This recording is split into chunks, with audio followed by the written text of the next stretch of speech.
A source close to Rob Reiner is telling NBC News tonight that he can confirm that the film director and actor Rob Reiner and his wife have been found dead in their home in Brentwood, California, from some apparent stab wounds. There is a huge police presence in that area of California tonight. Joining me now from Los Angeles is NBC's Liz Kreutz. Liz, I know you are following this closely. What can you tell us? Yeah, hi, Jessica. This is just stunning news that is going to have major, huge shockwaves across Hollywood tonight, as now a source close to the legendary director and actor Rob Reiner has confirmed to NBC News that Rob Reiner and his wife, Michele Singer Reiner, were found stabbed to death in their home here in Los Angeles. They lived in the Brentwood community. This is an upscale community here in L.A. And according to LAPD, firefighters were initially called to that home around 3:30 this afternoon from a call of an apparent homicide. Two people, a man and a woman, were found dead in the home, a 78-year-old and 68-year-old man and woman. Now, LAPD has not confirmed those identities, but NBC News does have a source confirming that it is Rob Reiner and his wife, who have been together for some 36 years. They have 3 children together. And again, Rob Reiner is just an iconic figure here in Hollywood, known from the 1970s for his first big role as Meathead in All in the Family. Then, of course, as the director of When Harry Met Sally, The Princess Bride. This is Spinal Tap. In fact, I just interviewed him a couple months ago here in L.A. for This is Spinal Tap 2. He was out promoting that movie most recently. And, of course, he's also known as a political activist. Just extraordinarily tragic news here tonight. There is a large police presence outside the home right now, and we are awaiting an update from LAPD. We're expecting that they'll give a press conference in about 10 minutes or so. Jessica. Liz, what are you hearing about why police were originally called to that residence in the first place? At this time, we have very little information. They were called to the home from apparently a homicide. Of course, when they arrived, they did find those 2 people deceased. They have not said anything at this time about a suspect. We do know that Rob Reiner has 3 children, adult children, but we do not know what the motive here is as the situation is. It's all really unfolding at this time. Liz, I know that you have a lot of sources, a lot of friends in the celebrity world out there, in the Hollywood world. I mean, when you look at some of these movies that he had such a hand in, When Harry Met Sally, The Princess Bride, Stand By Me, as you said, he has left a legendary impact on Hollywood and beyond. What are you hearing from those close to him and those in the industry tonight about this death? I think this is still so raw and so new that we are not even yet seeing the outpouring of comments and condolences that are about to come flooding in. I mean, we are talking about somebody, we're showing Meg Ryan here, who has been responsible for some of the most quotable, iconic scenes in film history. I was saying to someone earlier, you know, just when I was interviewing Rob Reiner a couple months ago, he was talking about how his own mother was the woman in When Harry Met Sally who says, "I'll have what she's having." He has left an indelible mark on film history. This is extraordinarily stunning news. And again, we hope to learn more about all of, you know, what the motive may have been, why this may have happened at that press conference, Jessica. All right, Liz, stand by for me. Let me now bring in former ATF Special Agent in Charge, Jim Kavanaugh. Jim is also an NBC News law enforcement analyst. Jim, thanks for joining us tonight. What are you hearing about this investigation, and specifically why police and the LA Fire Department were called to that mansion in the first place? Well, it seems like they had a very violent death there. 2 people stabbed to death is what's been confirmed by NBC. And, you know, stabbings are very violent, bloody encounters. Maybe someone found them. Maybe they survived and were able to dial 911, because all news reports are that the paramedics arrived almost an hour before the police. They got there first, so they're responding to some type of an emergency. And they could have been found or called themselves. And I'd say it would be a very violent, bloody affair. That's the way stabbings are. There's a lot of twists and turns that could happen here. I mean, it could be an unknown assailant or assailants. It could be someone known to them domestically. Homicide will have to, rule out that it wasn't between them, although there's no indication of that. But they always have to look at that. But LAPD Robbery Homicide Division is very, very good. I've worked with them before. They're very proficient. And they will already have a good, strong lead on this, Jessica. They already know the direction that it's going to go. That doesn't mean they know who did it necessarily, but they already have a direction. They've been able to read that crime scene. There's a lot of evidence in these scenes. You know, there's bloody footprints. There's blood on the assailant. It's very hard to commit a crime like this and not transfer a lot of evidence between whoever's responsible and the victim. So I'm sure they're fanning out across L.A. now if they have any leads at all on the suspect. So when you have such a large home in a community like Brentwood, tell me specifically how hard it is to sort of shore off that crime scene. And does the investigation change when it is a person of Rob Reiner's stature and celebrity? Yes, it's really easier in a facility like that or a home that large because it's easy to wall it off. It's easy just to make the home secure. You have a large area. And in a stabbing crime, you know, it's probably mostly inside. So they'll be able to deal with that crime. Now, some of it can spill out into the porch or the courtyard, of course, but they still mostly have control of that. It's not like it's on a city street, on a bustling downtown area. So it's better for them to control it. And yes, you're right. When someone's of a famous person, celebrity like Mr. Reiner and his wife were, I mean, you know, all kinds of people are curious and aghast at it and sorrowful, and there'll be all kinds of people involved. And that works both ways for the detectives. Helps them get leads and information because everybody wants to help them solve it, but it also brings in a lot of information that they have to manage all the time. And whenever you have a high-profile case, just like we watched it in Brown a few minutes ago, a lot of things change, and the detectives have to deal with it. When we look at the nature of this apparent homicide, like you said, violent, bloody, stabbing, does that give you any insight or clues as to the relationship that the couple may have had to the suspect? Well, it's hard to totally surmise that because, you know, an assailant can carry a knife and, you know, think they're breaking into a home and then be, you know, approached by the homeowner and then the assault can occur. Or it could be someone they know. It could be someone they let into the home. You know, the doorbell rings, they know the person, they let him in, and maybe there's a dispute. It can be domestic, family, it can be business, it can be neighbors. It could be anybody they might have had contact with. So it doesn't mean they don't know the killer or killers. Or it could be that it's a complete stranger home invasion, which happens every day in America. So when you're in a wealthy enclave like Brentwood, sometimes those are targeted by people. So we really can't tell yet, you know, what those possibilities are. And homicide, once they walk around that crime scene, they're so practiced and they're so trained and they're so experienced, they can read that scene very fast and be able to make some big, you know, major lead categories that they need to follow.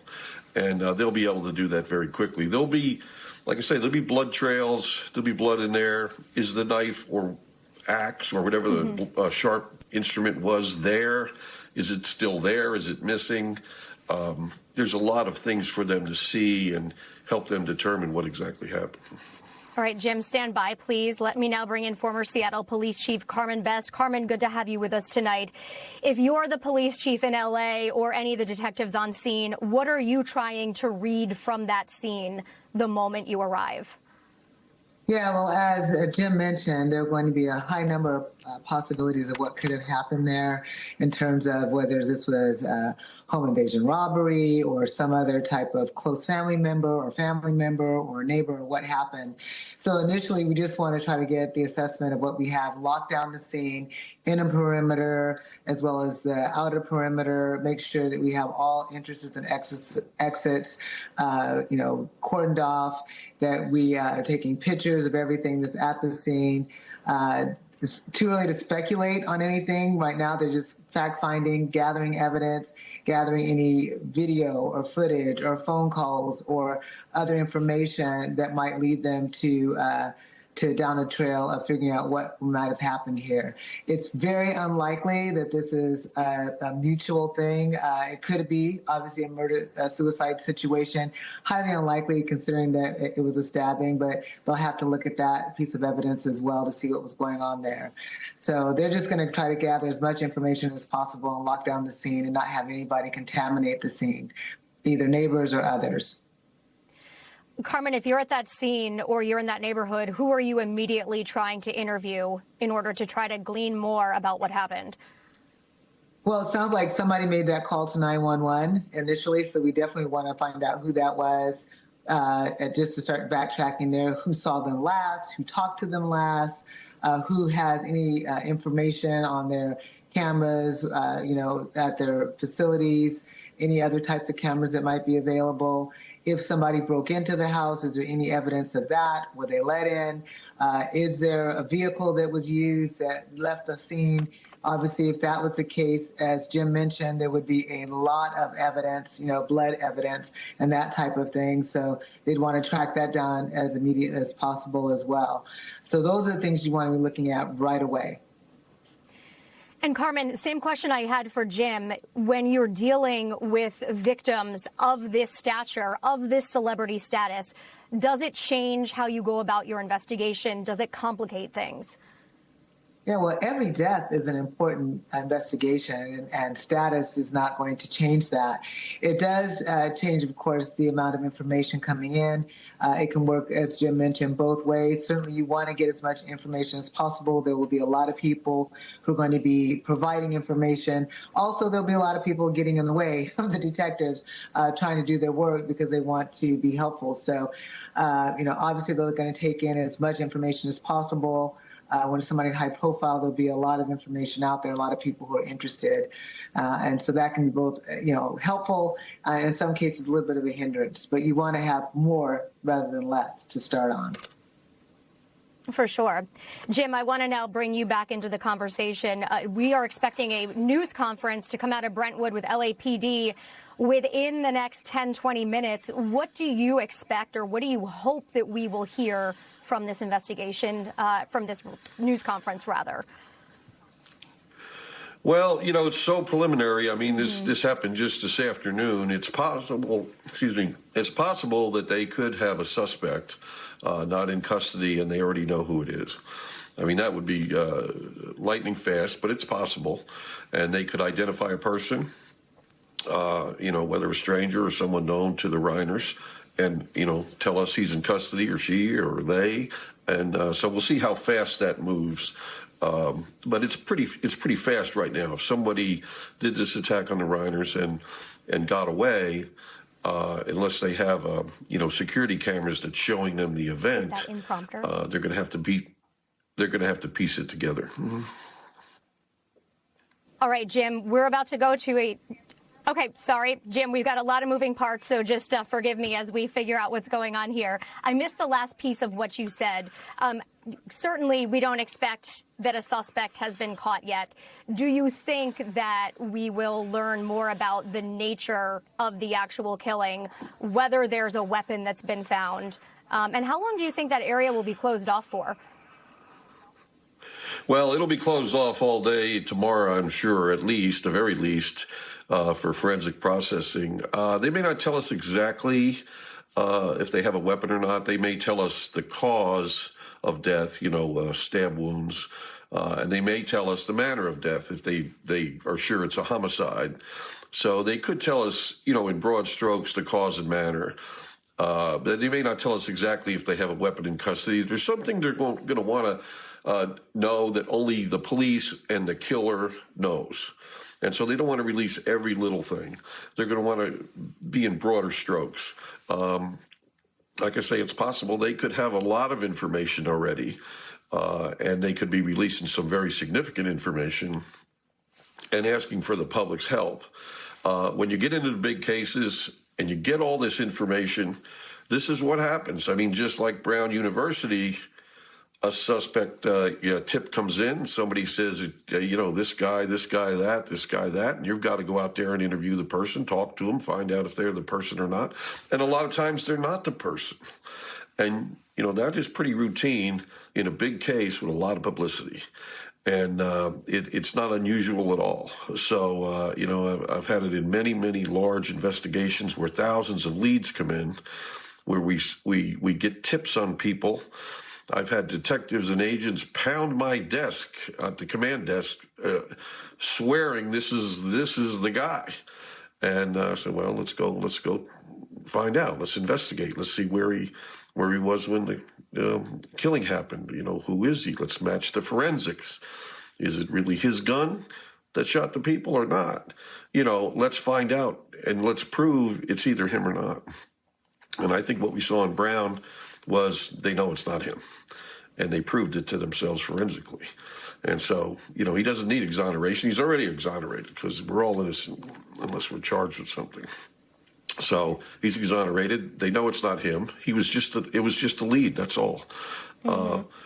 And what we're going to see in L.A., we're going to get some broad stroke information from the police tonight. I'm sure we'll have the chief out there and the homicide commander, and we'll get some direct talk from them, I'm sure. We're being told specifically that the robbery homicide division responded to that home. Does that tell you anything, or is that typical in an investigation like this? No, LAPD has an elite unit, the robbery homicide division. I've worked with them before, and they're very, very thorough, very polished, very good team of detectives, and that's just their title in LA. In other cities, it's homicide is split from robbery, and but in LA, it's the robbery homicide division. So, no, that's not really telling us anything about the motive. That's just their team of detectives that would come on this kind of violent offense, major violent offense. All right, Jim, stay right there. It looks like this press conference in L.A. is about to begin. Let's listen in live. I'm going to wait for the beeping to stop, and then we'll get going. Thank you, guys.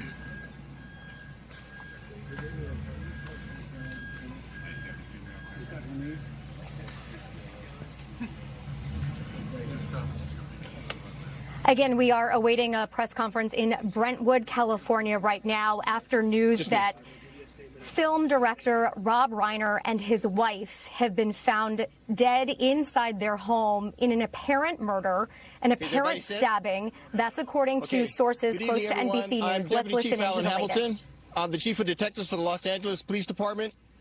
I'm going to give a brief statement, and then we're going to address any questions that we can. I understand there are going to be questions regarding what occurred here tonight. I will not be able to provide information in a lot of areas that questions may be getting asked, but I'll do the best I can. So at approximately 3:40 this afternoon, Los Angeles police officers, along with the Los Angeles City Fire Department, responded to the 200 block of Chadbourne Avenue here in the city of Brentwood. Upon arrival, they determined that there were 2 deceased individuals inside of the residence. The Los Angeles Police Department is now conducting an investigation at this residence here on Chadbourne, and that investigation will continue over the coming days. We will not be releasing any information regarding who was found deceased in the residence, because that will be done by the Los Angeles County Coroner's Office. So if there are any inquiries regarding the identity of the individuals that are deceased inside of the residence, that information will come from the LA County Coroner's Office. The current death investigation that is being conducted by the Los Angeles Police Department is going to be handled by the Homicide Special Section of Robbery Homicide Division of the Los Angeles Police Department. That investigation will move forward through the night, and tomorrow morning we will probably have additional information regarding what occurred here on Chadbourne and our investigation moving forward. We will not be releasing any further information regarding the investigation that is occurring here in Brentwood tonight.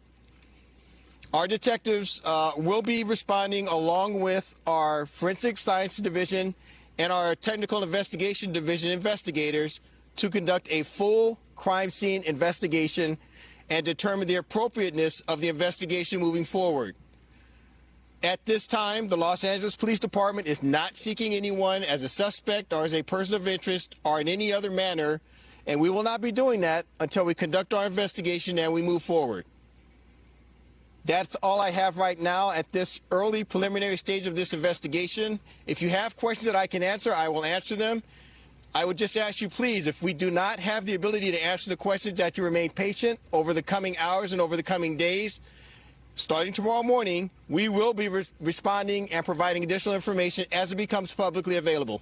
Pete. We know who actually made the call that brought fire department and police officers here. Has that person known?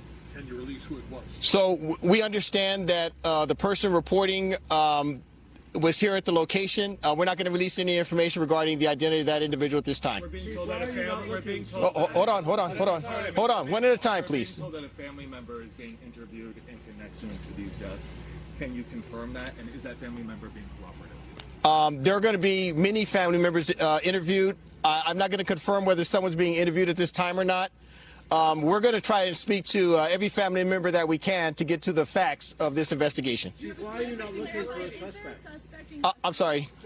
Chief, why are you not exactly looking for a suspect? Are you confident you know who did this? We have not identified a suspect at this time. Well, then shouldn't you be looking for one so these neighbors aren't worried about their own lives and their own safety? Yeah, so at this time, after we determine, so I need everyone to understand something. In order to comply with the legal process, before we do anything here, we have to get a search warrant because there are issues regarding...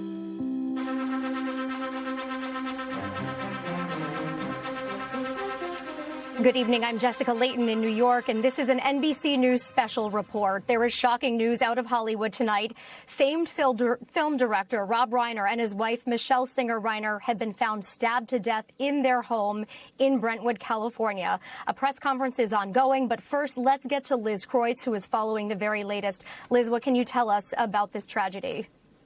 Yeah, Jessica, this is just stunning news tonight. A source close to Rob Reiner has confirmed that the legendary actor and director Rob Reiner and his wife, Michele Singer Reiner, have been stabbed to death in their home here in Los Angeles. Their home is in Brentwood, California, an upscale neighborhood here in the city. According to law enforcement, the call came in around 3:30 this afternoon. The homicide investigative team responded, and police have said that 2 people were found deceased inside this home. A 78-year-old and a 68-year-old, a man and a woman. And again, a source close to Rob Reiner has confirmed the identities as the legendary director and his wife, who have been married since 1989. They share 3 children. Rob Reiner also has another daughter from his previous marriage to Penny Marshall. And this is just, as we're getting this news, sending absolute shockwaves through Hollywood. Rob Reiner is just an iconic filmmaker, responsible for some of the most legendary film scenes of our time. When Harry Met Sally, The Princess Bride, This Is Spinal Tap. Of course, he made his name originally in the 1970s as Meathead in All in the Family. We are having a press conference right now from the LAPD is what's ongoing, and they have not confirmed the identity of Rob Reiner and Michele Reiner. They have not identified a suspect, and right now they have not said anything about a motive here either, Jessica. Liz, what sources are telling us is that it was an apparent stabbing that killed the couple in their L.A. mansion tonight, their Brentwood mansion, rather. I know that you recently interviewed him. Tell me about that conversation and what you recall from speaking with Rob Reiner just a short time ago. Yeah, I interviewed him at the end of September as he was promoting his most recent film, This Is Spinal Tap 2, the sequel to his famous mockumentary, This Is Spinal Tap from the 1980s. And it was with him and Christopher Guest and the other actors who were made so famous from that movie, and they reunited. And this was actually the only sequel that Rob Reiner has ever made. And it took him several decades to finally decide to make this sequel. And you could just see how beloved he is as he was surrounded by his fellow actors that he has worked alongside for decades. This is somebody who is extraordinarily well regarded. Has worked with every, Jamie Lee Curtis, Christopher Guest, Tom Hanks, Meg Ryan. We do have a statement that's just come in, Jessica, from the mayor of Los Angeles here. She's saying this is a devastating loss for our city and our country, that Rob Reiner's contributions reverberate throughout American culture and society, that he has improved countless lives lives through his creative work. And also she goes on to talk about the work he's done in the political space, fighting for social and economic justice. Here in LA, she talks about some of the initiatives that he's spearheaded. He was particularly influential in the LGBTQ movement to legalize gay marriage here in California and overturn Proposition 8. And she goes on to say, I want to thank all of the first responders who were called to this tragic event, saying the investigation is ongoing tonight. Jessica. As you mentioned, he leaves such a huge imprint on Hollywood and beyond, and also all of the work he did as a political activist. I know you just read that statement. I'm wondering if you're hearing anything else from friends of his or other celebrities in Hollywood tonight, although I imagine that the news is just starting to sink in. Yeah, I've been checking the social media accounts for some of those we know he's closest with, also his adult children as well. We haven't seen any of those posts at this time. Again, I think that this is a shocking development. It's also the first night of Hanukkah. Rob Reiner is Jewish. You know, he would maybe perhaps be celebrating with his family tonight. And we don't know who the suspect is. Police have not identified anybody at this time. We don't know if this was somebody who knew the Reiners or somebody outside. We know that they live in a large mansion with high hedges and what looks like to be a big gate and security around this home. But a lot of questions still tonight as this investigation unfolds. In fact, Liz, one of the questions at that press conference before we came to you was a reporter asking police, are you speaking to a family member? So, Liz, please stay close. We have other breaking news that we want to get to right now. Authorities in Providence, Rhode Island are saying that they have released the person of interest in that deadly shooting at Brown University yesterday. The man has not been charged. You will recall 2 students were killed and 9 injured. The suspect at this hour still on the loose. So let's go straight to our national law enforcement correspondent, Tom Winter. Tom, this is a shocking development for all of Rhode Island and especially the families of those victims. What happened in the 16, 17 hours that they had this person of interest in custody that made police say, actually, this isn't it? Right. So this investigation started approximately after 4:22 on Saturday when shots were initially fired at Brown University's campus. And just before 6 a.m. this morning, there was an individual who was in custody, described by police as a person of interest. This individual had apparently, according to our reporting, there was a kind of a unique component or part of the gun.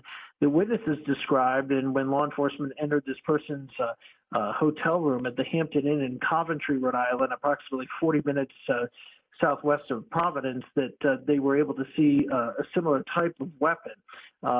There were also some information about some other evidence that they were able to uncover.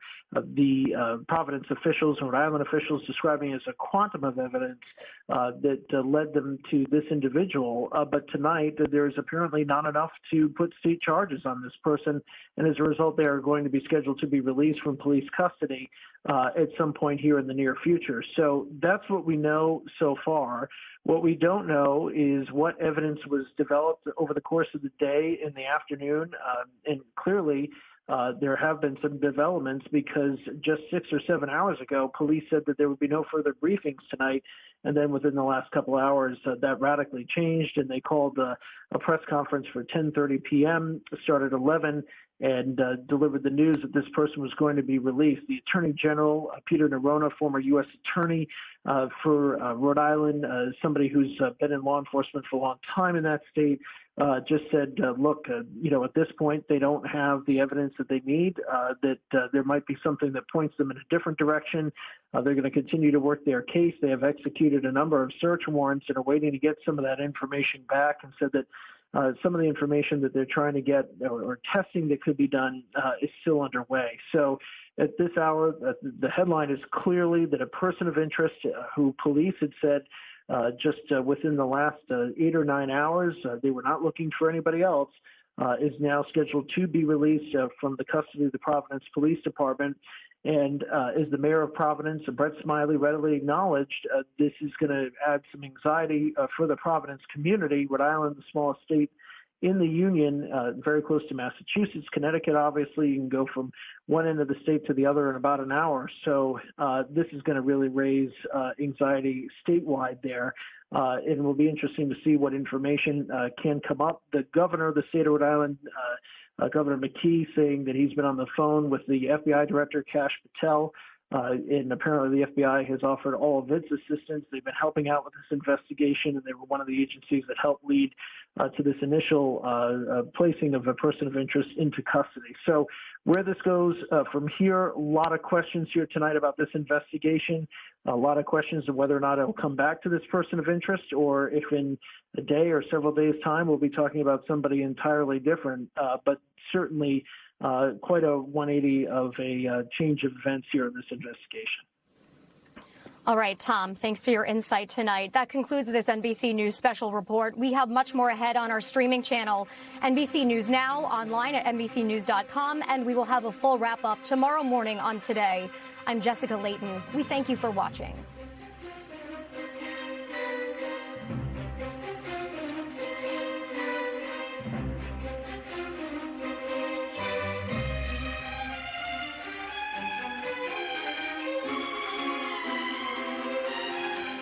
Back to our continuing coverage now on the tragic death of Rob Reiner in Brentwood, California. A press conference there just wrapping up. Let's go back to NBC News' Liz Kreutz with the very latest. Liz, what did you hear in that press conference that stuck out to you just now?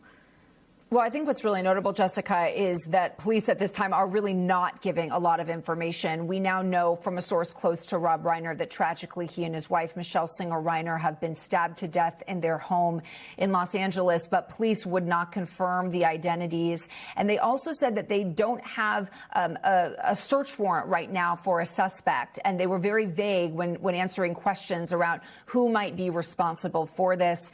They said that they need to get that search warrant and then they'll begin a full investigation. They are talking to neighbors at this time as well. We did, though, get a short statement from Tracy Reiner, who is Rob Reiner's eldest daughter, an adopted daughter he had with Penny Marshall.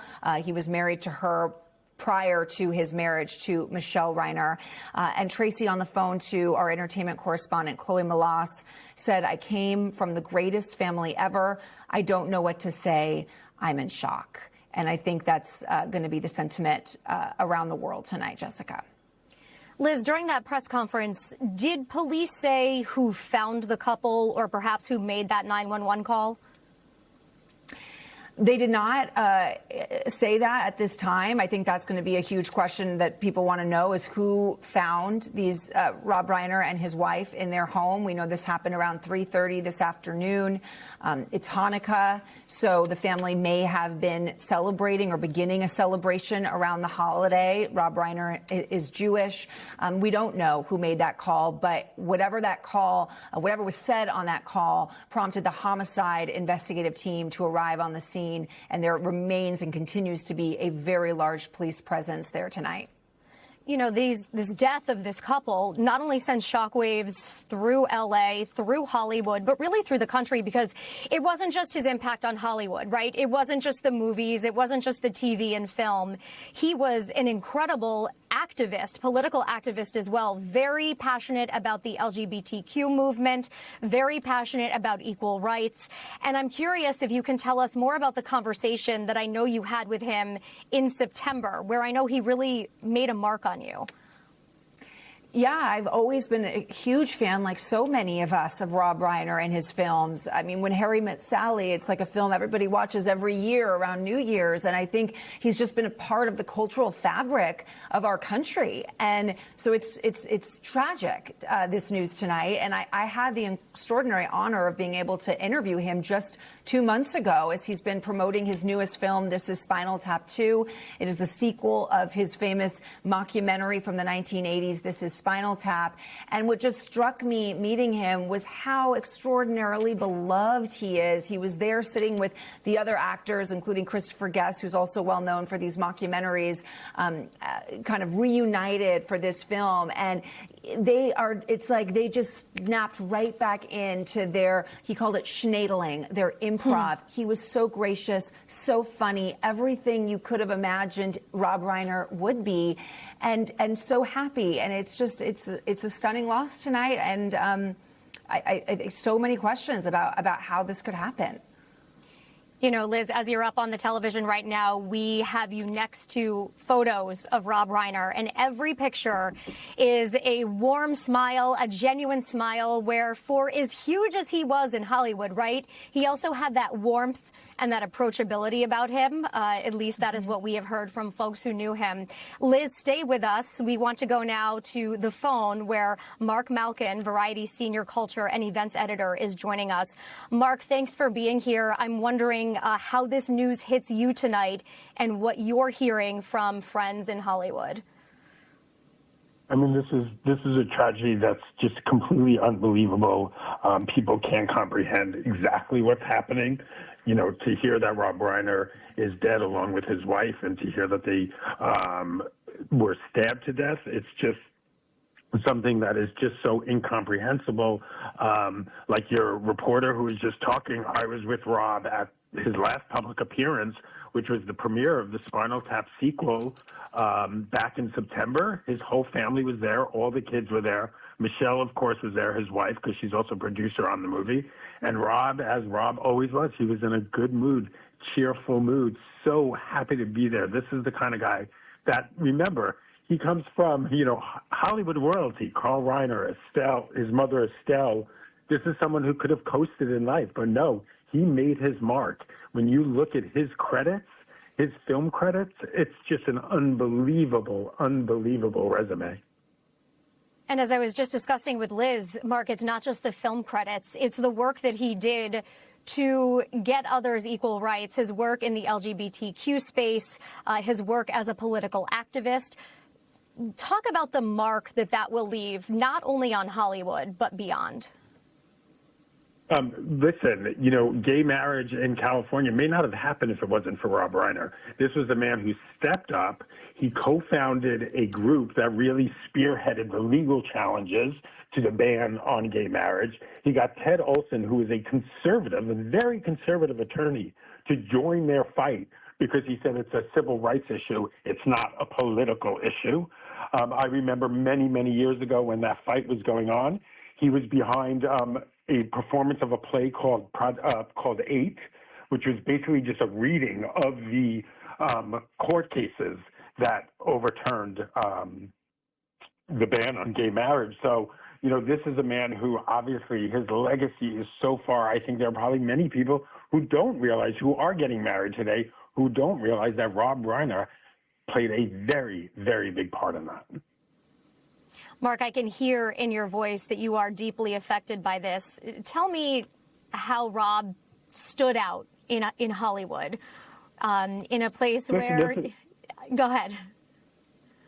This is a guy who stood out because he was just he was very real. He was very down to earth. You wouldn't know that he grew up in Hollywood, that he grew up around, you know, the greatest comedic actors of all time. Remember, his dad was Carl Reiner. You know, he had a childhood home that was full of the greatest, you know, Hollywood icons ever. But Rob kept just very, you know, down to earth. He was married to Penny Marshall for many years. They adopted a daughter, Tracy. And then obviously he married Michele, and they were just so loving. You never heard anything about Rob Reiner that was negative. And when he was on a red carpet, which, you know, is really my main thing that I do for work, he was just always there with a handshake, with a smile, with a baseball cap. He wasn't a fancy guy. He was very down to earth and just really cared about other people. You know, he's sort of in the mold of a Norman Lear, and it's not surprising that, you know, Rob started his career in Hollywood on a Norman Lear show and All in the Family as Meathead. We all remember him as, you know, many of us remember him as Meathead, and, you know, that left its mark forever. To this day, sitcoms model themselves after All in the Family. And for you personally, having gotten to know him through your work, how will you remember him? I'm just going to remember the guy with the smile, the guy who, you know, have no airs about him. You could see him walking down the street. You would never imagine that this was a guy who was behind some of the greatest films of all time. Stand By Me, When Harry Met Sally, Princess Bride, Spinal Tap, and obviously he got to finally make that Spinal Tap sequel, which they wanted to do for many years, but it got caught in all this business affairs and rights, and they finally got, it's fitting that his last project was the Spinal Tap sequel. I'm on your website right now, Variety's website, and it says we lost one of the few good men. What is next in your reporting for Variety on this tragedy? I think, the next, like everyone, we want to know what happened. How did this happen? Why were Rob and his wife, Michele, stabbed to death? Who did this? Why did they do this? And that's, everyone wants answers because you don't have closure until we have answers. And can you even imagine how celebrities and how Hollywood will even begin to pay tribute? I mean, just obviously it's such a shock right now. I'm sure people are numb, but how do you appropriately show respect and love for someone who is really larger than life in this space? I think you're going to start seeing, and you're starting to see it on social media already, where people are, grieving and mourning the death of Rob and Michele. I think, in the days and weeks to come, there are going to be memorials. I would not be surprised if there were TV specials that were set up remembering him. Would not be surprised if there were documentaries or, in the works shortly after this, because this is someone, we want to remember and that people have to remember for generations to come because he really did impact culture that much. Mark Malkin of Variety, thank you so much. I know this is a personal loss for you and the entire industry. We appreciate you being with us. Let's go back now to NBC's Liz Kreutz, who continues. Thank you, Mark. Let's go back to NBC's Liz Kreutz, who continues following this story. Liz, any updates since we last spoke with you a few minutes ago? Well, we are starting to get a number of statements pouring in from people shocked about this loss. We've heard from Kathy Bates, the actress. She's put out a statement saying, I'm horrified hearing this terrible news, absolutely devastated. I love Rob. He was brilliant and kind, who made films of every genre to challenge himself as an artist. And then she goes on to honor his wife, Michele, saying she was a gifted photographer. She shot my beautiful photos for the Misery campaign, and that my heart breaks for them both. My thoughts are with their family. Filmmaker Paul Feig, famously of Bridesmaid and many other films, he's tweeted that Rob is one of my heroes. I had the honor of calling him a friend. I pray this isn't what it sounds like. I just saw him and Michele 2 nights ago. And even that statement shows you how quickly this is all unfolding and how many questions there still are about what happened.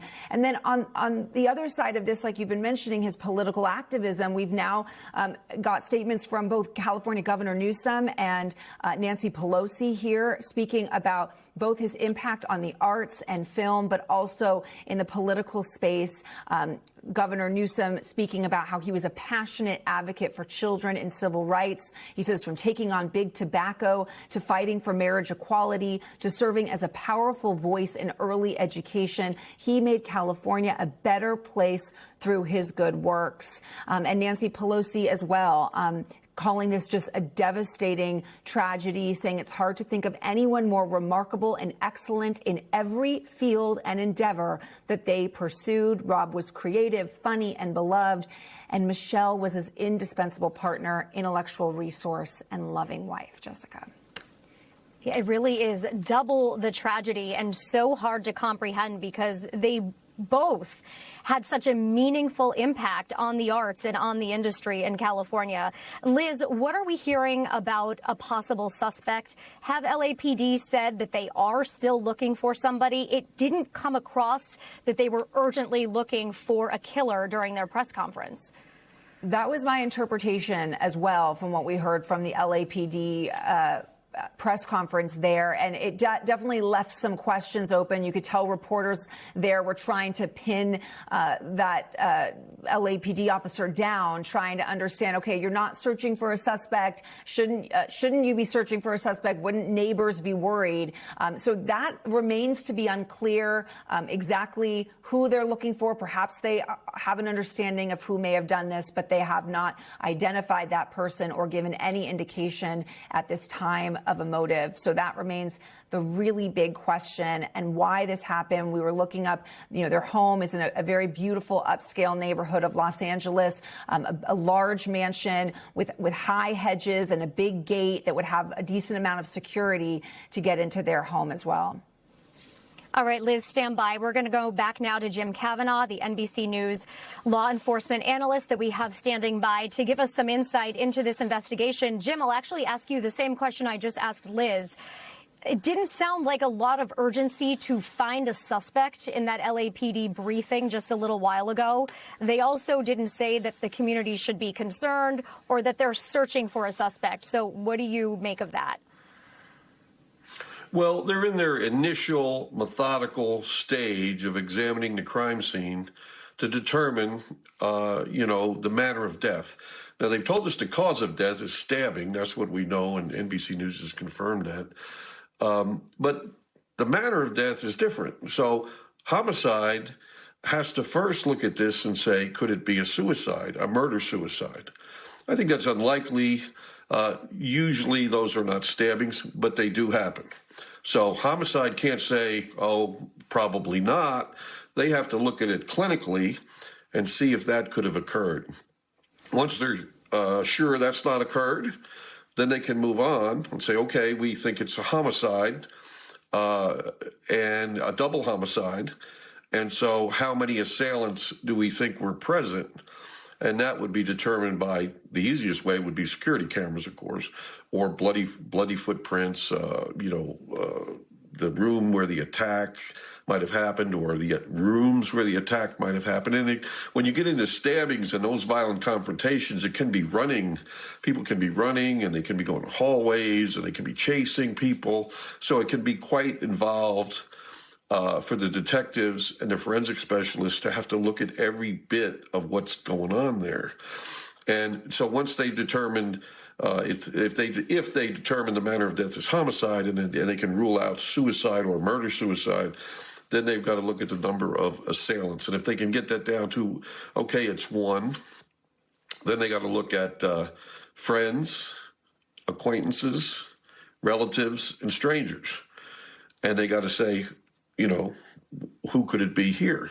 Like I say, security cameras can really break a case like this wide open. In a house like that, at the Reiner's residence, I'm sure there's some security cameras there. So if someone egressed that property, they should be able to have that on the film. And that's why the chief of detectives is saying we have to get a search warrant, because they want a search warrant to look at the security cameras. They want search warrants to look in through their computers. They want search warrants to look at everything that the Reiners have, so they can make sure they get the person responsible. Because no matter who you charge, they're going to accuse the police of doing everything wrong, and it's not their defendant, it's not their guy, and you got the wrong guy. So they have to do it very methodically. They need a search warrant to go through all that stuff, and they'll get that tonight. That crime scene will be going on absolutely all day tomorrow, and maybe even into Tuesday or Wednesday. They're not going to be in a hurry, and they're going to let that information come out slowly. Now, as we're discussing, are they interviewing relatives? Yes, absolutely. They're going to interview all the relatives. They're going to interview all the neighbors. They're going to interview the coworkers of Mr. Reiner and their friends. So you can't read anything into just, oh, they're interviewing that neighbor. That doesn't mean anything. It's just they have to gather information. They have to ask questions, and it doesn't mean that because they interviewed someone that they're a responsible party or even a suspect. It just means we need to ask the questions. So they're going to be gathering all that information in the next few days. They'll have a strong forensic scene, and it's highly unlikely, if there's a homicide here, that the killer or killers don't have blood on their clothes and blood all over them, bloody footprints, and of course, the murder weapon or weapons, edged weapons we call them. Is it a knife? Is it an axe? Is it machete, was from the kitchen drawer. I mean, we don't know. And the police may know that. They may have the weapon on scene, or it may not even be there. It could have been taken away if it was a home invasion or some kind of other attack. So we have a lot of questions, but it's just a heartbreaking case because like all Americans, I've watched this Rob Reiner for years. I remember watching his father, who was so funny, and he's such a great guy. It's sad to see great people have a violent attack like this. It's very sad. So I think the whole country is going to be behind the police to catch the killer or killers responsible for this. No doubt about it. They're going to get a lot of support, a lot of help, and I think they'll come to the answers that we're all looking for. Yeah, the fact that this is such a household name in so many of those movies and films that are beloved across the generations just adds a little bit of complexity, a lot of layers to this investigation. I want to bring back Carmen Best, the former Seattle police chief. Carmen, as we look at this investigation right now, just a few hours out from the 911 call, what questions do you have at this hour? Yeah, there'll be a lot of questions that the police are trying to get answered. I've been both the police chief, I've been the chief of investigations, and I've been the department's public information officer. So I've had all three of those positions within my career. So I'm sure that there is a lot of information that they have that they're not able to share just yet. The identity of the victims, although it's been reported by many people, officially it comes from the coroner. The cause and manner of death officially comes from the coroner, even though the detectives are, pretty sure about what they have there. We have questions about motive, who might have wanted to do this and why. I'm sure some of that is already coming, forward as they interview family and friends and others. As was mentioned earlier, they'll be looking at all the video. They'll be getting as much information as they can after they receive the search warrants and after it's all officially done, because they want to make sure everything is done to the letter of the law, T's are crossed and I's are dotted, so they can get as much information as they can legally and professionally. But LAPD is so well experienced at these types of crime scenes that they are going to go through methodically and thoroughly and answer all the unanswered questions. But they're going to start with, trying to figure out how many assailants, if there was any motive, where's the weapon or weapons that were used, who called, how long had they been there, and that type of information. Those things need to be answered right away. And then they're going to backtrack it from every moment that they got there to figure out, who knew what, when, and what may have occurred.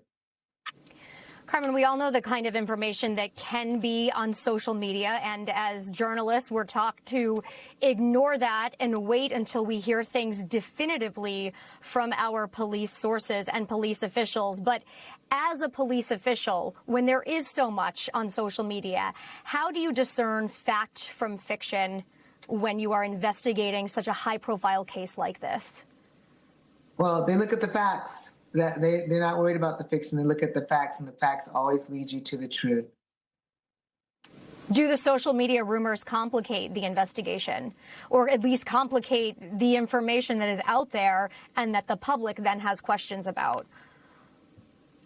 It can complicate things because people start speculating, but law enforcement officials don't speculate. They look at the evidence and let the evidence lead them to the facts of the case. Carmen Best, thank you so much for joining us tonight. We thank all of our guests for joining us tonight. We are going to now join KNBC's coverage on the tragic death of Rob Reiner and his wife. I'm Jessica Layton. Thanks for watching. We thank you for watching, and remember, stay updated on breaking news and top stories on the NBC News app or watch live on our YouTube channel.